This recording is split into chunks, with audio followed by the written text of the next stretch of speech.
tapping into my potential. I'm discovering who I am. I'm seizing the day and making the most out of the opportunities in front of me. I'm unleashing my best work. I'm igniting my passions, finding out how to do what I love to do in ways I've never known before, and learning from those who've been here before and got there before. I'm exploring my future. I am an explorer. I am an explorer. I'm an explorer. When I'm exploring, here's what I'm not. I'm not a student. I'm not at work. I'm not an intern. Nope.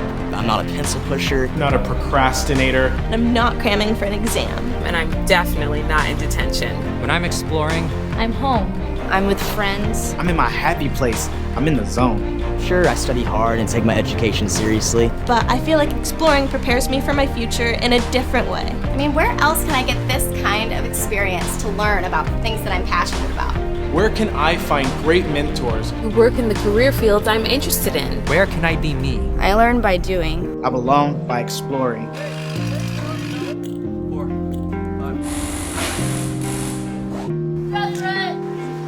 5. Exploring. Discover your future.